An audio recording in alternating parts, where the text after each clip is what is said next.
이 레위기 11장부터 계속 해석하는 방법에 대해서 중요하게 말씀을 드리고 있습니다. 그 해석 방법이 하나가 뭐냐면 풍유적인 해석 방법이에요. 풍유적인 해석 방법이라는 건 무엇이냐면요, 어떤 대상이나 사실의 일반적인 표현과 의미를 우리 너무 벗어나서 풍자적이고 비유적으로 해석하는 걸 말합니다. 그래서 일부분으로 뭐냐? 속담과 우화와 해학 등으로 해석하는 걸 말하죠. 즉 쉽게 말하면요, 비유적 해석을요 조금 더 강하게 얘기한 게 풍유적 해석이라는 것입니다. 그러나 여기서 중요한 게 뭐냐면 성경 해석에서 풍유적 해석인 이 비유 해석의 방법이 필요 없다는 게 아닙니다. 어떤 면에서 성경 자체가 다 비유적인 말씀이고 그 말씀이 오직 예수님이 나타내는 비유의 말씀이라고 예수님께서 우리에게 말씀하고 있더라는 것이에요. 그래서 요한복음 5장하고 누가복음 24장에 가보면요, 성경 전체의 내용이나 사건의 그 인물, 그리고 율법적인 내용의 모든 제사 제도와 예언서에도 다 예수 그리스도의 십자가를 숨겨뒀다고 얘기하고 있어요. 그럼 그것을 바라볼 수 있고 우리가 찾을 수 있는 게 결국 뭐냐면 비유적 해석이라는 것입니다. 그렇기 때문에 중요한 건요, 풍요적 해석의 필요가 없는 게 아니라 개혁주의적이고 복음주의적인 이 비유적 방향의 결말과 방향성이 온전히 이루어져 가고 있느냐를 꼭 주지해야 된다는 것입니다. 우리가 조심해야 될 게 뭐냐면요, 이 풍요적 해석이고 비유적 해석을 어디가 많이 쓰느냐면 이단들이 좀 많이 씁니다. 그래서 뭐냐면 구원파 등에서 많이 얘기할 때요, 많은 사람들이 한번 그림 봐주세요. 이런 사람들이 비유적 얘기를 많이 하기 때문에 그게 대단히 영적인 줄 알아요. 그리고 대단히 신령하다고 여기고 있습니다. 왜냐하면 성경을요 비유로 해석하면 안 풀리는 게 거의 없습니다. 근데 중요한 건 뭐냐면요, 우리가 비유적 해석이요 풍유적 해석을 할 때 잊지 말아야 될 게 이 방향성이 신학적으로 개혁주의적이냐, 이 방향성이 복음주의적인가, 이걸 정확하게 판단하고 가야 된다는 것입니다. 그래서 신학이라는 게 우리에게 뭐가 되냐면 안전장치와 같이 돼버리고 있어요. 그 안전장치를 벗어나면 아무리 비유를 말해도 잘못하면요 사람이 우상이 돼버립니다. 근데 이렇게 해가지고 지금 얼마나 대단하냐면요, 다 한번 보여주세요. 이렇게 지금 세미나를 한다면서 별마음 다 풀어줬어요. 근데 결국 뭐냐면 자기들이 말할 때 복음적이라 하지만 신학이 없습니다. 그래서 잘못하면 그게 우리가 바라볼 때 문제가 심각하게 나타나더라고는 것이에요. 그래서 이 레위기 11장부터 어떤 게 있냐면요, 먹을 것과 먹을 수 없는 것에 대한 비유가 나타나고 있어요. 짐승과 어류와 조류와 곤충류, 이것에 대해서 어떤 거는 뭐냐면 굽이 있는 것이고 갈라진 게 있고, 어떤 건 지느러미가 있고 이 비늘이 있는 것이고, 어떤 건 뭐 두 달에 뛸 수 있는 것이고, 뭐 이런 걸 가지고 해석을 하는데, 문제는 그 해석이 성경에서 말하는 개혁주의적이고 복음주의적이냐, 예수님의 중심으로 해석되느냐, 이걸 가지고 봐야 되는데 잘못하면 해석을 하는데 그것이 온전히 영예라고 하는 바람에 그게 과거에는 많이 폐단이 있었습니다. 그것처럼 얘기해서 11장부터 조심해야 될 게 먹을 것과 먹을 수 없는 것이에요. 그리고 12장이 지난 시간에 말씀드렸던 게 여인이 아이를 낳는 것에 대한 규례를 얘기합니다. 근데 우리가 문제가 뭐냐면 이 부분 때문에 여인이 아이를 낳으면 부정하다라고 얘기를 하는 것이 있어요. 그래서 어떻게 바라보냐면 남성들이 여성들이 부정한 거 아니냐, 이렇게 엉뚱하게 해석한 게 있습니다. 그러나 중요한 건요, 11장부터는 뭐냐면 신앙의 삶에 대한 풍유적 해석을 해야 됩니다. 그래서 이 아이를 낳는 것에 대한 이 여인에 대해서요, 온전히 알려면 신학적이고 복음적인 방향이 맞는지를 들어가 봐야 되는 겁니다. 그리고 오늘도 말씀이 마찬가지로 하나님께서 뭐냐면 병 중에서 가장 중요한 이 나병에 대해서 얘기하고 계셔요. 그러니까 이 세 가지가요 연결되지가 않으면은 한 가지만으로는 우리가 오해하는 방법으로 나갈 수가 있습니다. 그래서 지난 시간에 우리 잠시 약간 보면요, 12장에 아이를 낳는 여인에 대한 규례에 대해서 말씀해 주셔요. 하나님께서 뭐냐면 여인을 만들어 놓고 아이를 낳고 그 다음에 출산하는 게 정말 복되다고 하시고 창세기에 생육하고 번성하고 충만하고 다스리라고 하시는데, 그게 부정하다고 한다면은 과연 하나님의 뜻하고 맞냐는 것입니다. 근데 여기서 중요한 게요, 여인이나 그 출산하는 게 부정한 게 아니라 거기서 나오는 피에 대한 얘기와 유출에 대한 게 문제가 걸린다는 것이에요. 그래서 이것을 가지고요, 우리가 바라볼 때 영적으로 해석을 하셔야 됩니다. 그래서 영적으로 해석하는데 풍유적으로 해석해야 되는 거예요. 그래서 12장에 가보면 가장 중요한 게요, 출산할 때 흘리는 피인 산혈에 대해서 얘기하고 있습니다. 왜냐하면 피는요, 성경에 말하는 게 생명이에요. 생명이 있다는 건 살아있다는 것입니다. 근데 뭐냐면 생명을 잉태하고 난 다음에 버려야 되는 피는 뭐냐면 죽어있는 피라는 소리입니다. 그렇기 때문에 산혈이라는 건요, 생명이 아니라 죽은 피를 뜻하는 것이고, 우리가 여인은 뭐냐면 죽은 피는 반드시 어떻게 해야 된다? 버려야 된다는 거예요. 그게 부정하기 때문에. 그걸 버리지 않으면 안 된다는 겁니다. 그래서 레위기 17장 11절에 가보면요, 육체의 생명은 피에 있습니다. 내가 이 피를 너희에게 주어 제단에 뿌려 너희의 생명을 위하여 속죄하게 하였나니 생명이 피에 있으므로 피가 죄를 속죄하느니라. 예수 그리스도의 대속의 피를 얘기하는 거죠. 그만큼 중요하게 피에 대해서 얘기하고 있습니다.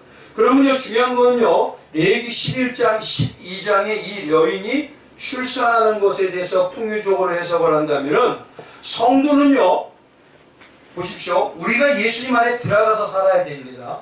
근데 또 들어가서 하지만 우리가 거듭남으로 바뀌어야 될 삶이 뭐냐면 우리 안에 누가 사셔야 돼요? 예수님이 사셔야 돼요.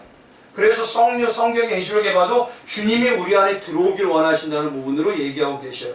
그러니까 우리 안에 들어오시면 뭐가 되냐면 내 삶 속에서 주님을 품어야 되고 내 삶 속에서 주님을 낳아야 됩니다. 예를 들어서 뭐냐면 이겁니다. 우리가 자녀를 낳으면요, 나의 삶의 가치관이 다 어디에 중심으로 바뀌어갑니까? 우리로 바뀌어가나요? 아니면 아이에게 바뀌어가나요? 아이에게 바뀌어가듯이 우리의 삶이 예수를 내가 같이 동행하고 산다면 그 출생하는 것으로 비유하듯이 뭐냐면 예수와 집중하고 예수를 중심으로 삶이 바뀌어야 된다는 걸 얘기하는 거예요. 그래서 출생에 대해서 그렇게 얘기하는 겁니다. 그다음에 이 문제는 뭐냐면은 예수를 낳고 예수와 함께 살아가는 삶을 살 때가 되면 우리는 반드시 뭐가 있어야 되냐? 버려야 될 피가 있어요. 그리고 우리가 채워야 될 피가 있습니다. 영적으로 채워야 될 피를 얘기한다면 그건 어떤 피입니까? 바로 예수 그리스도의 십자가의 대속의 은혜의 피잖아요. 그러면 반대로 얘기해서요, 우리가 버려야 될 피라면, 생명이 나왔다면, 예수님의 생명이 나왔다면 예수님에게 버려야 된다는 이 피는 뭐냐면 내가 여태까지 생명으로 여기고 있더라는 것이에요. 무엇인가?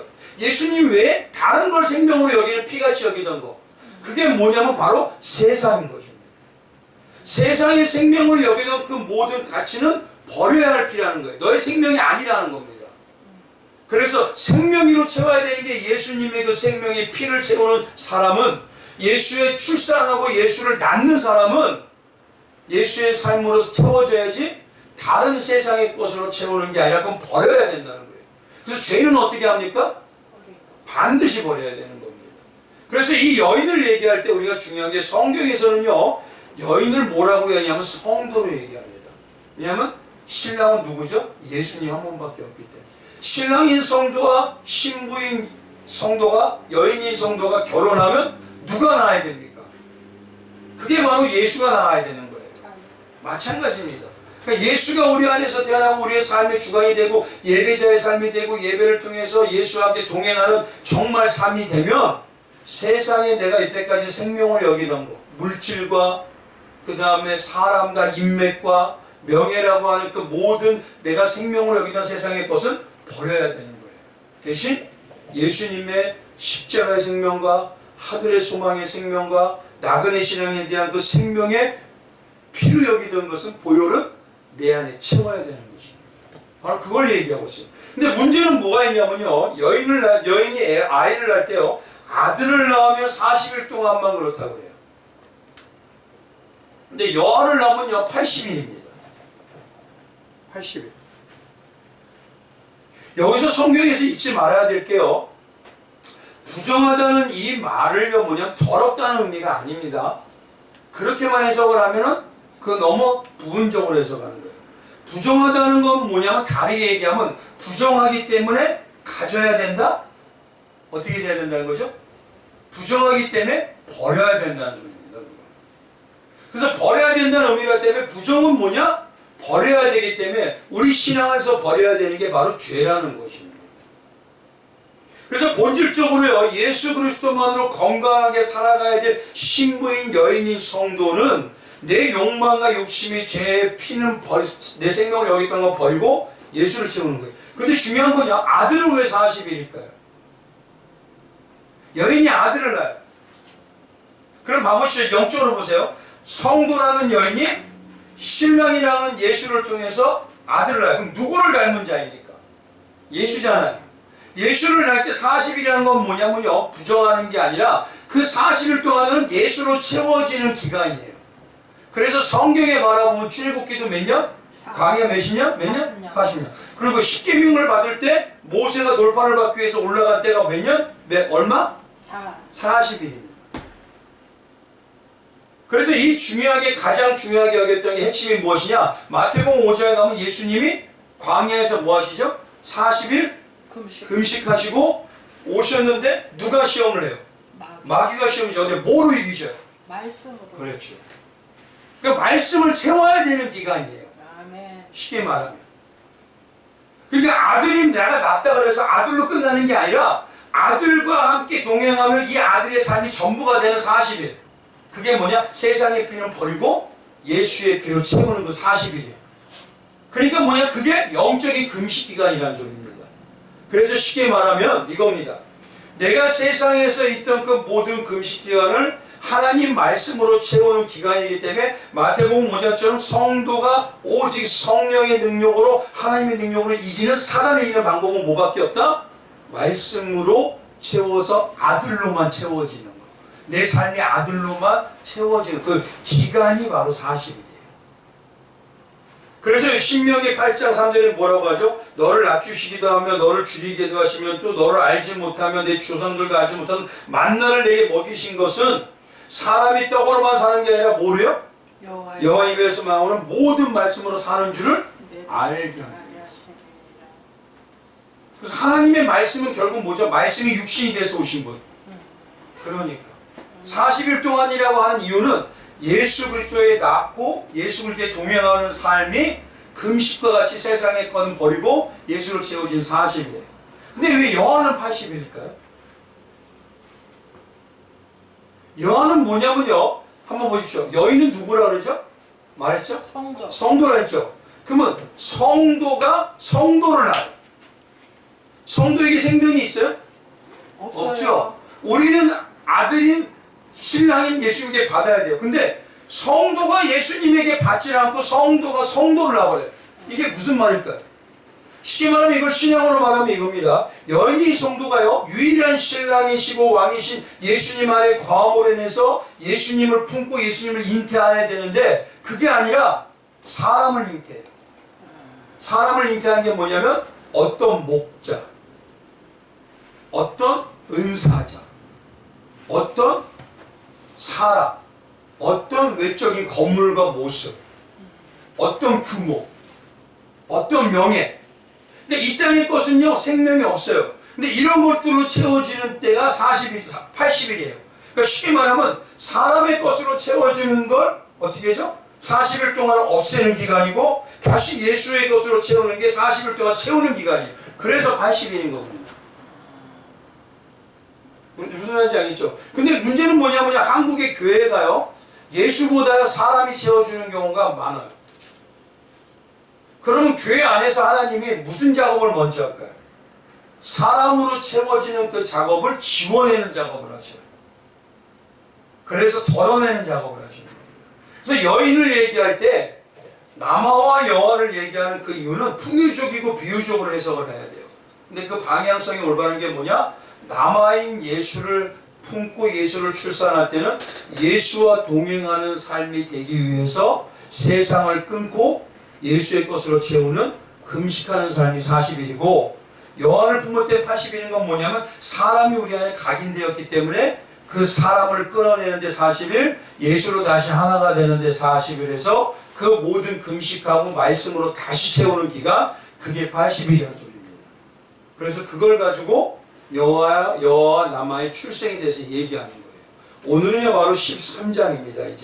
이제 뭘 얘기하냐면요, 한센병에 대해서 얘기합니다. 이게 뭐냐면 다병이에요. 오늘 본문에서 가장 중요한 몇 가지가 있는데요, 이 본문에 대해서 구절구절에 대한 건 다음 시간에 말씀드리고 오늘은 중요한 세 가지만 딱 말씀을 드립니다.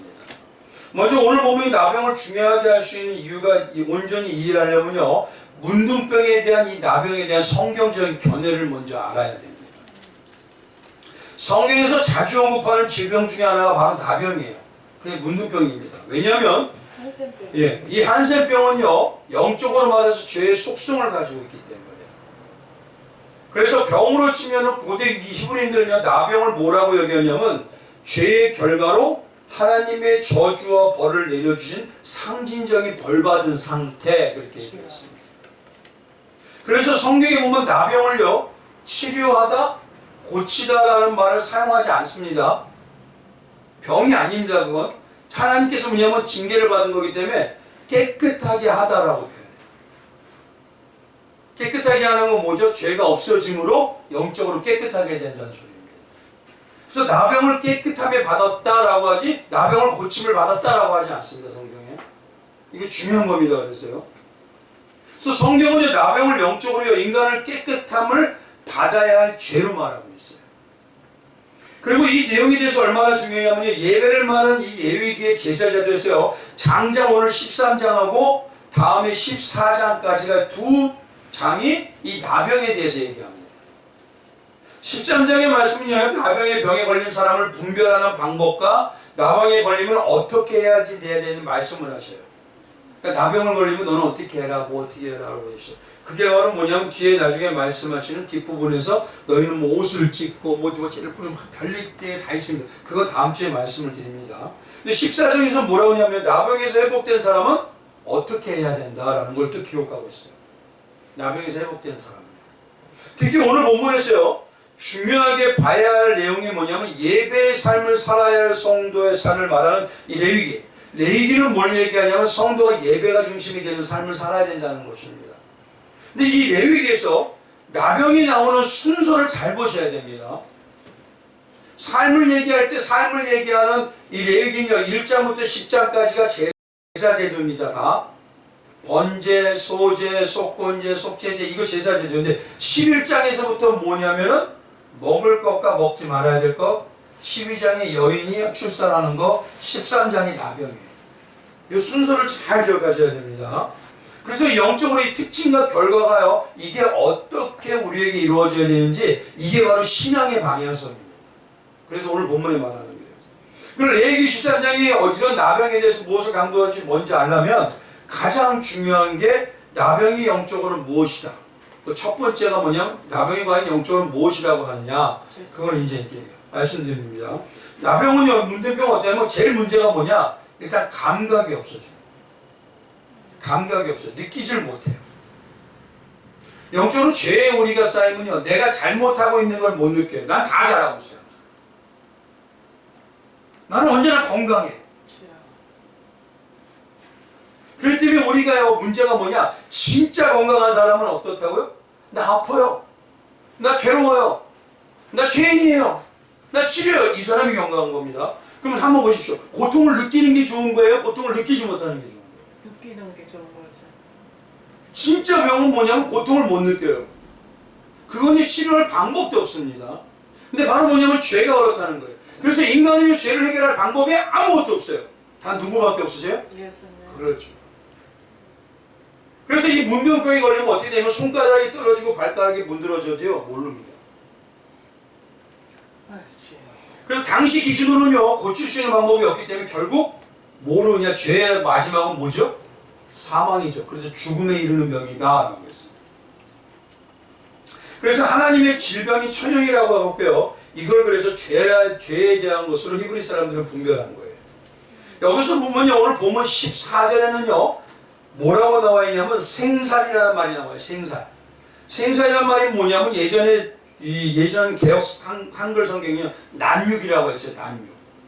그래서 뭐냐면 난육이 바사르카이라고 합니다. 바사르카이라는 게 뭐냐면 그게 바로 나병이다라고 얘기하는 거예요. 난육이고 생살이 나는데 그게 이상한 거는 분명히 나병이다라고 얘기한 걸 그렇게 표현하고 있어요.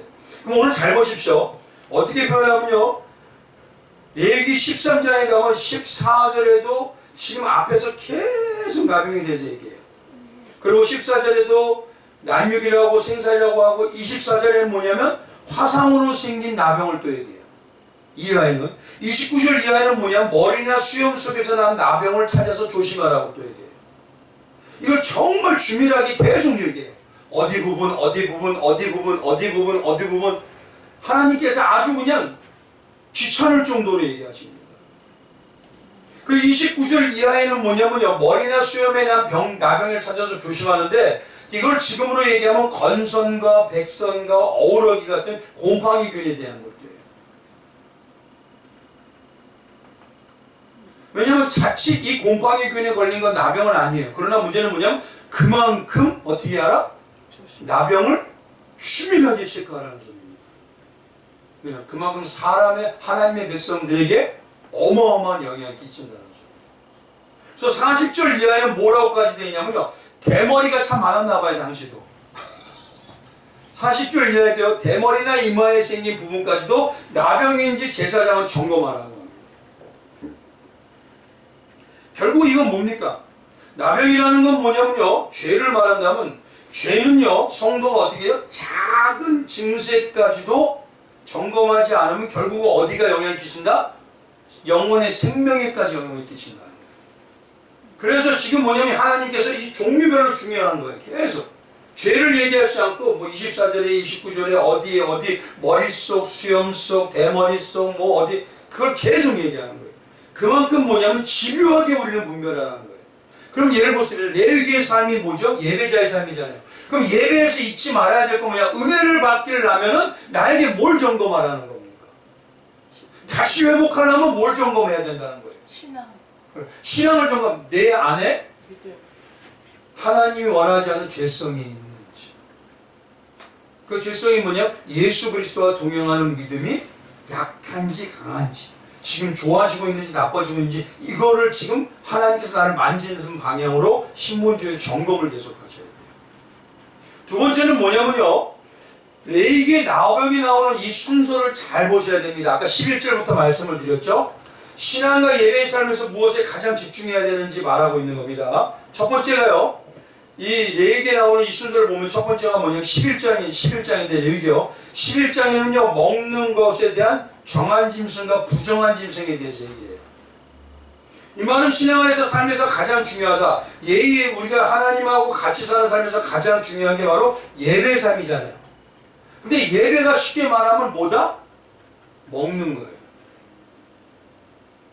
예배를 드리면서 우리는 뭐냐면 예수의 성령의 충만함을 지금 받아서 먹는 겁니다. 말씀. 그러니까 예배를 통해서 먹어야 되는데 어떻게 된다 그랬죠? 11장에는 버려야 될 피가 있고 받아야 될 성령의 피가 있고 예수의 생명의 피가 있고 버려야 될 내가 세상에서 생명을 여기던 그 물질과 명예와 권세, 그 피는 버려야 된다고 하지 않았습니까? 그러니까 문제는 중요한 게 뭐냐면 예배를 드림으로 인해서 예배자의 삶으로 나갈 때 내가 정말 신령과 성령이 충만함과 거룩함으로 가고 있는 그 부정하지 않은 온전한 신령한 것인 예수만을 추구하고 있는지, 예수만. 우리가 설교를 들을 때 잘 보셔야 됩니다. 예수만 추구하고 있어요? 예수를 통해서 세상 추구해요? 이게 중요한 겁니다, 지금. 누구를 먹기를 원해요? 예수를 먹어서 세상을 먹기를 원해요? 예수만 먹기 원해요? 예수만. 진짜인가요?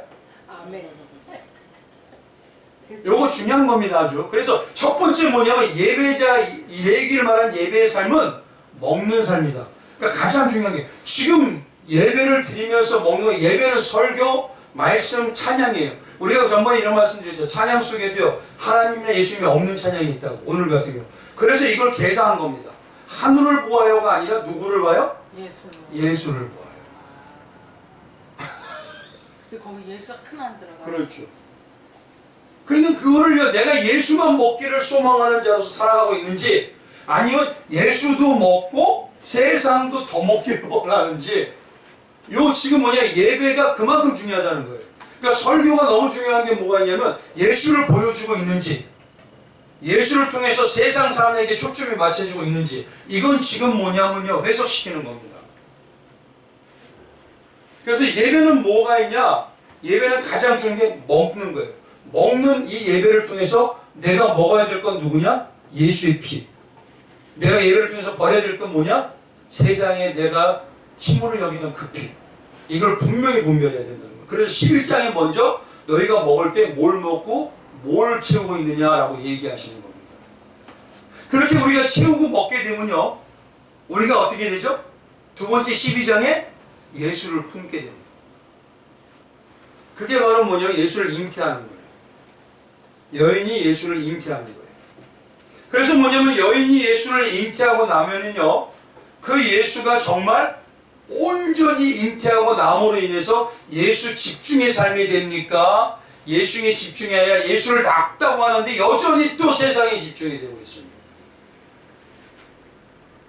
여인은요, 자기가 낳은 자녀에게 집중을 해야 되는 거예요.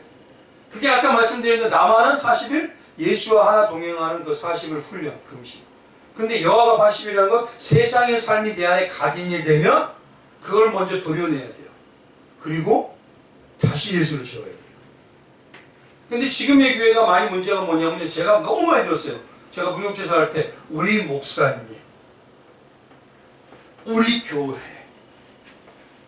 우리 은사가 많은 저 권사. 그거는요, 예수가 각인되지 않습니다, 절대.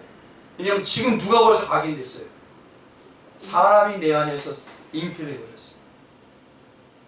그러니까 그거를 이렇게 보세요. 예배를 통해서 지금 뭐가 잉태되고 있느냐 이거예요. 예배를 드리면 드릴수록요, 열심히 해가지고 복받자예요. 예배를 드리면 드릴수록 예수님에게 드립시다 이거예요. 드리는 거. 근데 한번 솔직히 보십시오. 예배를 드리면 드릴수록 예수를 안다면 할수록 뭐냐? 세상에서 잘되고 복받고 성공하죠. 그건 지금 뭐냐? 내 안에 잉태되는 게 뭔지를 분별하라.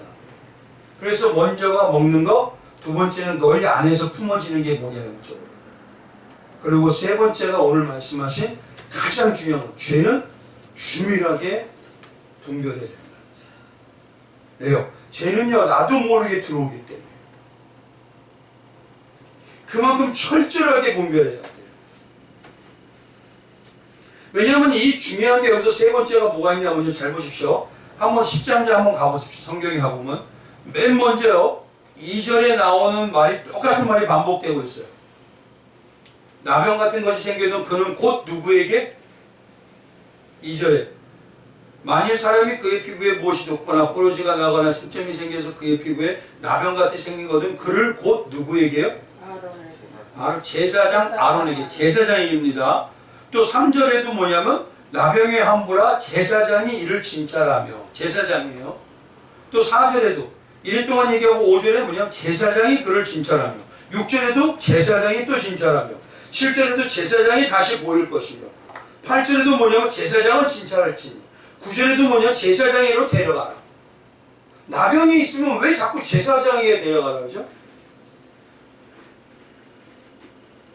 여기가 중요해요. 여기가 가장 뭐냐면 나병의 판단은 누구에게 소관이 달려있다? 제사장에 달려있어요. 제사장. 근데 지금은 제사장이 뭐냐면 저만 제사장인가요? 아니죠. 신학적으로 보면 많이. 그래서 제사장이 뭐 해야 됩니까? 나병이 걸리면 부정하다. 나병이 깨끗하면 깨끗하다. 근데 나병은 뭐라고요? 죄잖아요. 그러니까 1차적으로 뭐냐면 목자는 이겁니다. 여기서 말하는 게 뭐냐면 목자는 분명하게 성도에게 죄에 대해서 반드시 주시시켜라는 거예요. 그거 회소시키지 말라는 거예요. 매 순간. 목자가 조심해야 될 게 뭐냐면 성도가 죄의 영향을 받냐 안 받냐를 조심히 시켜야 되는 겁니다. 죄를 영향을 안 받게 하는 방법은 뭐밖에 없어요. 누군가 내 안에서 살아야 되잖아요. 못 들어오게. 그럼 예배를 통해서 누구를 계속 심어야 돼요. 예수님. 그렇죠. 성령. 그러니까 이걸 뭐냐면 목자라고 하는 제사장은 한순간도 멈추면 안 돼요. 그래서 13장에 나병이라고 하는 죄에 대해서 얘기할 때 계속 제사장의 역할을 얘기해요. 왜 그러냐면요, 에스겔 3장에 가보면요, 17절에 이런 말씀을 합니다. 인자야, 내가 너를 이스라엘 족속의 파수꾼으로 세웠나니. 인자라면 우리가 1차적으로 예수님이잖아요. 그렇죠? 근데 2차적으로 뭐냐면 예수님을 품고 있는 성도예요. 이게. 그래서 뭐냐면 성도야, 내가 너를 이스라엘 족속의 파수꾼으로 예수와 동행하는 성도야 너를 파수꾼으로 세웠냐니 너는 내 입의 말을 듣고 나를 대신하여 그들을 깨우치라. 분명히 깨우쳐야 된다는 거예요. 가령 내가 악인에게 말하기를 너는 꼭 죽으리라 할 때 내가 깨우치지 아니하거나 말로 악인에게 일러서 그의 악한 길을 떠나 생명을 구원하지 아니하면 그 악인은 그의 죄악 중에서 죽으려니와 내가 그의 핏값을 내 손에서 찾을 것이요. 죄가 가장 중요한 게 뭐냐? 죄가 들어오지 못하게 계속 말씀으로 우리를 지금 무장을 시켜야 돼요. 쉽게 말하면 우리는 뭘 입어야 되죠? 전신갑주를 입어야 돼요. 그리고 말씀의 검을 반드시 가져야 돼요. 근데 말씀의 검은 가졌는데 요만하면 어떻게 해요? 이거 가지고 싸울 수 있어요? 말씀의 검은 가졌는데 마태복음만 알아.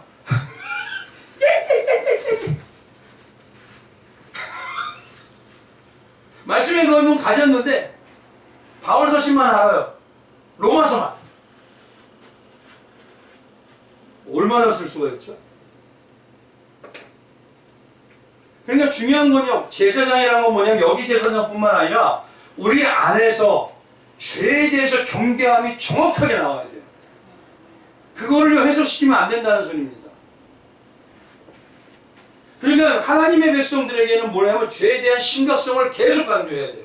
그러면 설교할 때 제가 죄를 계속 얘기해야 돼야 하지 말아야 돼요.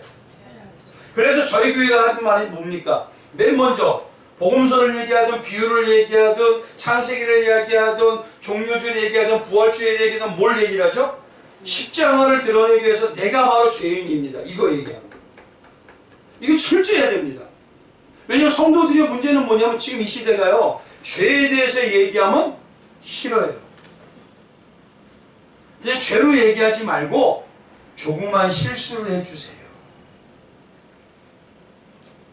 그냥 쉬운 걸로 실수이면 용서가 되잖아요. 그래서 신학교 가면 진짜입니다. 제가 이거 들었던 내용이, 신학교 가면 교수님들이요, 교회에서 성도님들한테 죄 얘기하지 마세요. 그러면 진짜 그래야 돼요. 잘못하는 거죠. 근데 성경에 보세요. 나병이라는 죄를 제사장은 뭐해라?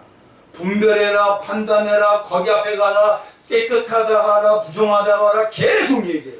이게 13장에서 14장까지 계속 얘기해요, 제사장이. 그만큼 제사장의 역할이 중요해요. 예를 들어서 목자가 죄를 회석시켜서 실수를 얘기하면 성도들 가운데서 성도들끼리는 뭐예요? 실수. 그럼 뭐로 받아들일까요? 서로 대화할 때. 하이! 집사님, 음란해도 돼. 아니, 집사님, 그래도 돼. 장로님 그럴 수 있어. 근데 문제는 뭐냐? 그게 그 사람을 죽이는 거야. 이게 실제 솔직히 얘기하는 거예요. 그런데 교회는요, 목자부터 뭐냐면 예수 십자가를 정확하게 그분하고 결혼할 수 있게 죄에 대해서 반드시 집어야 돼요. 우리는요, 부자만 가지고 있어요. 우리는요, 비교 판단해요. 그게 당신과 나예요. 이걸 가지고 우리는 안 그러는데 저 옆에 교회가 그래. 이러시면 안 됩니다. 그렇게 저 부흥가사 중에 그렇게 얘기하신 분들 많이 봤어요. 아닙니다. 당신과 내가 죄의 원상이에요. 주야. 당신과 내가 죄를 품고 살아요. 아버지. 그러니 예수 십자가의 말씀으로 도려내야 됩니다. 이거를 멈춰요? 아니요. 아니요. 오늘 10장에 계속 해라는 거예요. 근데 뭐냐? 처음에 단에서 목자부터, 그 다음에 구역장이면 구역장이, 또 기관장이면 기관장이, 부흥예배 때는 부흥예배. 그걸 그래서 바울 신학 중에서 가장 두드러진 게 두 가지 아닙니까? 예수 완전의 와시, 예수 중심. 또 한 가지, 내가 죄인 중에 괴수. 괴수요 오라. 이 공고한 나의 죄의 모습을 어찌하라. 공부한 날. 그게 로마서입니다. 바울은 절절했어요, 아주. 지금 이 시대에 바울의 신앙을 딱 비춰보면요, 문제 심각합니다, 진짜. 여기서 중요한 게 뭐냐면요. 죄도요. 잘 들어보세요. 죄도요. 두 가지가 있습니다. 하나는 뭐가냐? 우발적인 죄가 있고 습관적인 죄가 있어요. 성경에서 말할 때 가장 문제가 되는 큰 죄가 백성들이 하나님을 섬기지 않는 다른 걸 섬겨요. 그걸 뭐라 그러죠? 우상숭배라고 하죠. 우상숭배를 할 때 잘 보십시오. 하나님을 몰라서요? 알면서 이게 중요한 겁니다. 하나님을 알고 하나님 말씀도 알고 하나님이 원하지만 나는 하나님보다 다른 거 원해요. 잘 보세요. 지금 잘 보세요. 하나님 말씀 알고 하나님이 전부라는 걸 알고 예수가 전부라는 걸 알아요. 그런데 뭐냐면 예수보다는 예수 통해서 그게 예수님 당시에 누굽니까? 성전 청결 사건을 했을 때 그들이에요. 하나님의 제사와 하나님의 성전과 하나님을 이용해서 뭘 찾아요? 매점매석하고 부를 축적해요. 주여. 이게 쉽게 말하면 우상숭배지.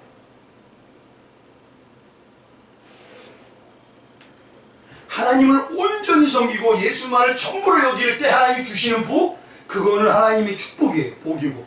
그런데 하나님을 이용해서 복을, 하나님을 이용해서 우리 재정을, 그게 눈에 보여요. 네? 교회 가면 눈에가 보인다니까요. 그거 진짜 어마어마하게 지금 우상숭배하는 죄입니다. 근데 왜 이게 우상숭배가 있느냐면요, 우발적인 죄가 아니라 그거 습관적인 죄예요. 주여. 성경에도 말해보면 우발적인 죄는 이해가 돼요.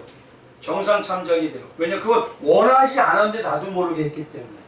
그래서 우리는 구약에 어디 성으로 가라 그러죠? 하나님은 도피성으로 가라 그러죠.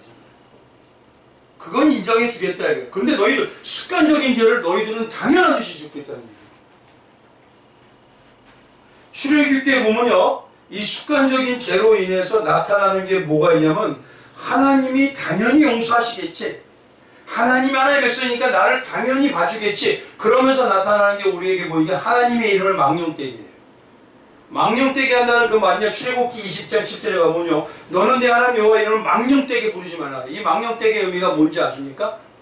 거짓되면서 악한 영. 망령되다는 의미는 세 가지가 있어요. 잘 들어보시오. 첫 번째, 습관적으로 헛되게 섬겨요. 그냥 헛되게가 아닙니다. 습관적으로 헛되게 섬겨요. 두 번째는요, 습관적으로 거짓말해요. 귀에 잘 보십시오. 자기 높이려고요, 어떤 분은요, 무좀에 걸린 거를요, 다리를 끊어지게 생겼는데 하나님 고쳐줬대.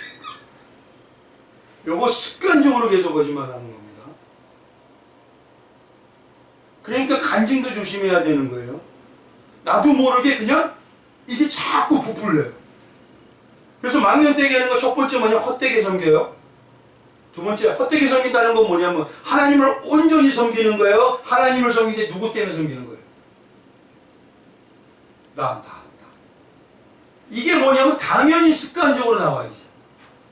그리고 당연히 습관적으로 거짓말이에요. 마지막 세 번째가 뭐냐면요, 하나님을요, 당연하게 가볍게 여겨요. 때와 장소를 구분해요. 습관적으로. 쉽게 뭐냐, 교회에서는 가정에서는 분명히 가정에서 편할 수 있어요. 그러나 지금 누가 같이 함께 계셔요? 예수님이 나와. 거기서도 물질 같은 거, 세상의 욕망 같은 거, 세상의 뭐 같은 거, 그런 거 추구하면 안 되는 거예요. 그러니 이 죄가 얼마나 우리에게 들어오면 피폐하면 하나님께서 그 죄를 못 들어오게 하기 위해서 계속 제일 우선이 중요한 게 제사장. 네가 올바로 분별해라. 지금 이 시대에 하나님의 말씀을 어떻게 분별해요? 어떤 사람들은 뭐가 있냐면요, 기득권이 있기 때문에 그 기득권한테 잘못하면 눈에 밖에 나니까. 내가 눈에 밖에 나면 힘들어진다 그래서, 아이 장로님 그럴 수 있죠. 뭐 웃기는 소리입니다 이거. 주여. 죄송하지만 제가 이거 아니요 그거 잘못된 거 얘기했다가 지킨 적도 한두 번이 아니에요. 참, 뭐라고 하냐면 우리가 대놓고 목사 나 무시야. 나 깜짝 놀랐어요 그거. 아니 아닌 건 아닌 거라 지금 뭐라 그래요. 어떤 사람은 누구요? 어디는요, 기업인이나 정치인이 들어오면요, 그 사람 잘못한 거 얘기 안 해요. 그 사람 인정하면 안 돼요, 거기서. 죄인이 들어와서 예배 드리는 건 돼요. 근데 뭐냐면 단에 불려서 위대해, 와, 중요한 분이 오셨다고 막. 예이씨. 똑같은 지연들이. 똑같은 죄인이에요. 더 죄인이야. 근데 그거를 그냥 해석시키고 있어요, 목자들이. 이거 안 되는 겁니다. 그러니까 지금 하나님께서는 너 누구 말을 의지하고 살아가냐, 이걸 지금 얘기하시는 거예요. 그래서 세 번째 13장이 이것이 가장 중요해요. 가장 문제가 뭐냐면, 그래서요, 무조건적 하나님 용서한다, 하나님 사랑한다, 이거 얘기하면 안 됩니다. 데살로니가전서 5장에 가보면 이것만 딱 잡고 말게요. 데살로니가전서 한번 읽어볼게요. 같죠? 시작. 그들이 평안하다, 안전하다. 다 용서해, 다 용서해. 하시고 다시 시작. 그들이 평안하다, 안전하다 할 때 그때 임신한 여자에게 해산의 고통이 이른과 같이 멸망이 갑자기 그들의 이르니 결코 피하지 못한다. 피하는 방법은 뭐예요? 안전하지 않아. 평안하지 않아. 똑바로 살아야 돼요. 그걸 하라는 겁니다. 그러니 이게 그렇게 사람은 자기 자존심 건들면은 싫어하는데 이렇게 살면은 쉬울까요? 어려울까요? 삶이. 그러니 지금 바울이 얘기한 게 뭐예요? 내가 하나님 앞에 살아야, 내가 사람 앞에 살아. 오늘 그래서 이 세 가지 꼭 중요합니다. 제사장의 역할이 그만큼 중요하고요. 나병이라는 죄는 정말 예배드리는 삶의 예배의 삶에서 철저히 점검을 해줘야 돼요. 그러기 위해서 목사부터 뭐 해야 되냐? 철저하게 얘기를 해줘요. 그리고 성도님들 관계에서도 철저하게 잘못된 거. 차라리 참 제가 안타까운 건요, 저부터 시작해서 목자 되는 우리가 내가 실수했습니다, 잘못했습니다 이 말 못해요. 그건 뭐예요 결국? 난 죄가 없습니다 이 소리 아닌가요? 근데 아닙니다. 주님 앞에서는 맞습니다. 실수했으면 실수했습니다. 잘못했으면 잘못했습니다. 다시 하나님 앞에 쓰겠습니다. 이게 중요해요. 아멘. 그 모습으로 나가시는 성도님 되시기 주님의 이름으로 축원드리겠습니다. 아멘. 기도하겠습니다. 존귀하신 하나님 감사합니다.